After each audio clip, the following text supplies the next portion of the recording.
Hi friends, welcome back to biryani పుట్లం cooking channel. ఈరోజైతే simple recipe అండి. ఎప్పుడూ ఒకేలా కాకుండా ఇలా ఒక్కసారి చేసుకొని తిన్నామనుకో పదే పదే తినాలనిపిస్తుందండి. అద్దం మీద ఆలిగి ముక్కు కోసుకున్నాడంట వెనకడికొకటి అన్నట్టు ఇదేం చట్నీ అక్క అనుకుంటురా, మా ఇంట్లో అయితే చాలా ఫేమస్ అండి. చాలా చాలా రుచిగా ఉంటుంది. ఎప్పుడూ ఒకేలా కాకుండా ఒక్కసారి మీరు కూడా ఇలా ట్రై చేయండి. ఎలా వచ్చిందో కామెంట్ చేయండి ఫ్రెండ్స్. చూడండి, నేనైతే 2 ఫ్రెష్ బనానా కాయలు తీసుకున్నానండి. ఇలా అరటికాయలు ఫ్రెష్గా ఉన్నాయి, కాస్త గట్టిగా ఉన్నాయి తీసుకోవాలి. నేనైతే ఇలా పొడవులో ఉన్నాయి, ఇంకొకటి గట్టిగా ఉన్నాయి, ఫ్రెష్గా ఉన్నాయండి. మార్కెట్లో అందుబాటులో ఉంటాయండి, తెచ్చుకోండి. 50కి 2 అయితే తెచ్చేసుకున్నానండి. నేనైతే కనీసం ఒక 50-60 గ్రాముల పచ్చిమిర్చి తీసుకున్నానండి. పచ్చిమిర్చి కూడా ఫ్రెష్గా ఇలా గ్రీన్గా ఉండాలండి. ఈ గ్రీన్ మిర్చి అనేది కారం ఎక్కువగా ఉంటాయి. తప్పనిసరిగా మీరు కూడా ఈ మిర్చి ట్రై చేయండి ఫ్రెండ్స్. చూడండి, మనము బనానాని ఇలా ఫీల్ చేసేసుకోవాలి. ఇవి కాస్త తీసుకున్న తర్వాత చక్కగా తీసుకోవాలండి. ఇలా చూడండి, కాస్త తీసుకున్న తర్వాత బనానాలు అనేది నల్లపడిపోతాయి కదా, అరటికాయలు అనేది వెనుక వైపు ముందు వైపు కట్ చేసినాక కాస్త సాల్ట్ రుద్ది పెట్టుకోండి, తెల్లగా ఉంటాయి నల్లపడకుండా.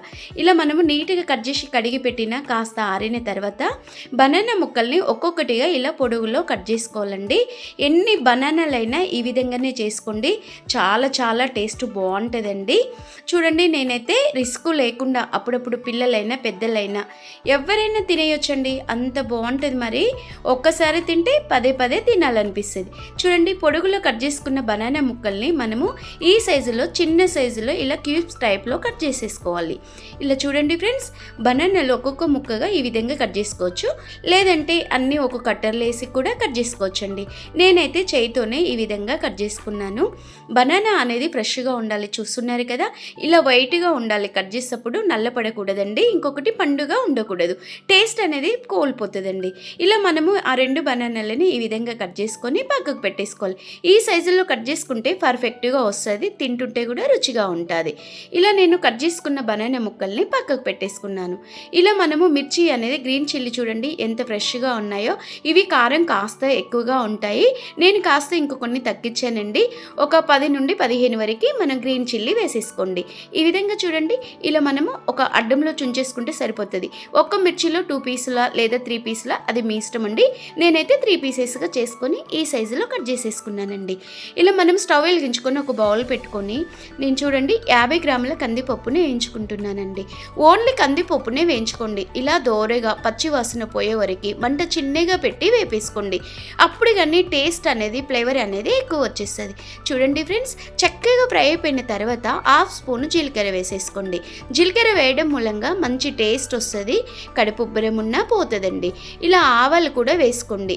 ఆవాలు, జీలకర్ర, కందిపప్పు మంచిగా వేపేసుకోవాలండి. ఇలా దోరగా మాడకుండా చూసుకోవాలి. ఇలా మాగిన తర్వాత మనం స్టవ్ కట్టేసుకోవాలండి. ఇలా కాస్త చల్లారుతాయి కదండి, చల్లారి పెట్టేసుకోవాలి. బాగా చల్లారిన తర్వాతనే మనము పొడి అనేది పర్ఫెక్ట్గా వస్తుంది. ఇలా చల్లారిన తర్వాత ఖాళీ మిక్సీలాగా లేదంటే రోట్లో కానీ నూరుకోవాలండి. ఇలా చూడండి, నేను చల్లారిన తర్వాత మిక్సీ జార్లో వేసుకొని చక్కగా పొడి చేసుకున్నానండి. ఇలా పొడి చేసుకోవాలి. తప్పనిసరిగా ఈ పొడి అనేది పర్ఫెక్ట్గా చేసుకోండి. మరీ గరికలు కాకుండా మరీ మెత్తగా పౌడర్ లాగా కాకుండా మీడియం సైజులో ఈ విధంగా చూడండి, చేతికి ఇలా అంటే కాస్త గరికలుగా ఉండాలండి. అప్పుడే టేస్ట్ అనేది బాగా వచ్చేస్తుంది, తింటూ ఉంటే భలే రుచి ఉంటుంది ఫ్రెండ్స్. మనం కట్ చేసిన అరటికాయ ముక్కల్ని ఒక బౌల్లో, తడిలేని బౌల్లో తీసుకోవాలి. అలాగే కట్ చేసి పెట్టిన పచ్చిమిర్చి ముక్కలు కూడా వేసుకొని రుచికి సరిపడే సాల్ట్ కూడా వేసుకొని చిటికెడంత పసుపు, 1.5 స్పూన్ మిర్చి పౌడర్ వేసుకోవాలి. ఆల్రెడీ మనం గ్రీన్ చిల్లీ వేసాం కనుక ఈ రెడ్ చిల్లీ పౌడర్ కూడా కాస్త తక్కువ వేసుకోండి, కారం ఎక్కువగా ఉంటే తినలేరండి పిల్లలు. చూడండి, పిల్లల కోసమైనా నేను కొంచెం మిర్చి పౌడర్ తక్కువ వేసుకున్నానండి. పిల్లలు కూడా మంచిగా ఎంతగానో రుచిగా తినేస్తారండి. ఇలా ఒక్కసారి మీ ఇంట్లో మీరు ట్రై చేయండి, మళ్ళీ జన్మలో మర్చిపోరండి, అంత బాగుంటుంది. మరొక కడాయి పెట్టుకొని స్టవ్ వెలిగించుకొని నేనైతే ఒక పెద్ద కప్పుడు 50 గ్రాముల నూనె అయితే వేసేసుకున్నాను. 50 గ్రామ్స్ ఆయిల్ వేయడం మూలంగా మనకి 2 బనానా కాయలకి సరిపోతాయండి. 2 అరటికాయలకు మాత్రం కాస్త నూనె ఎక్కువగా ఉండాలండి. ఒక నెల 2 నెలలు కూడా నిలువ ఉంటుందండి. అదేంటి అక్క ఇలా చేస్తుంది అనుకుంటారా? సూపర్ టేస్ట్ ఫ్రెండ్స్, తప్పనిసరిగా ట్రై చేయండి. ఒక తెల్లగడ్డ పొట్టు తీసుకొని చక్కగా ఒలిసేసుకోవాలి. ఓన్లీ జీలకర్ర ఆవాలే వేసుకోవాలి. ఎలాంటి పప్పులు పోపులో వేయకూడదండి, మరి కొంచెం రుచి కోల్పోతుంది. ఇవి ఆవాలు జీలకర్ర వెల్లుల్లి రిబ్బలు వేగిన తర్వాత మనము కాస్త ఈ విధంగా వేగిపోతే సరిపోతుందండి. మనం మిక్స్డ్ చేసిన మంచిగా పోపులో వేసేసుకోవాలి.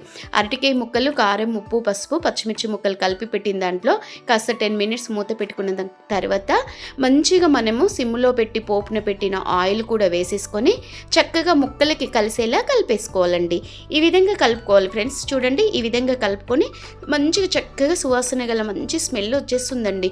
మనం కందిపొడి మాత్రం పోపున పెట్టిన తర్వాతనే వేసుకోండి. కందిపొడి ఫ్లేవర్ అనేది ఎక్కువగా ఉంటుంది, ఫ్లేవర్ పోకుండా ఉంటుంది ఫ్రెండ్స్. తింటుంటే కూడా మంచిగా ఉంటుంది, మంచి వాసన వస్తుంది కమ్మగా. ఇంకొక బుక్క ఎక్కువగా తినాలి అబ్బా అన్నట్టు. చూడండి, మనము కందిపొడి కూడా వేసేసుకొని ఈ అరటికాయ పచ్చడిని చక్కగా ఈ విధంగా కలిపెట్టుకోవాలి. ఏం లేదండి, ఆవకాయలాగానే సింపుల్గా ఇలా ఈ విధంగా కలిపేసుకున్నారనుకో అప్పటికప్పుడు మనకి అరటికాయ పచ్చడి అయితే రెడీ అయిపోయింది ఫ్రెండ్స్. వేడి వేడి అన్నంలో వేసుకొని ఒక్కసారి తిన్నారనుకో ఈ జన్మకు మరవరబ్బా, అంత బాగుంటుంది. ఇంకెందుకు లేట్ ఫ్రెండ్స్, మీరు ట్రై చేయండి. ఎలా వచ్చిందో ఒక కామెంట్ చేయండి. మన ఛానల్ సబ్స్క్రైబ్ చేయడం మర్చిపోకండి. అలాగే ఒక లైక్ అండ్ షేర్ చేసి మీ ఫ్రెండ్స్కు ఇలా ఒక్కసారి మీరు ట్రై చేసి మన కామెంట్ పెట్టడం మర్చిపోకండి. మరొక వీడియోతో మీ ముందుంటా. Bye bye.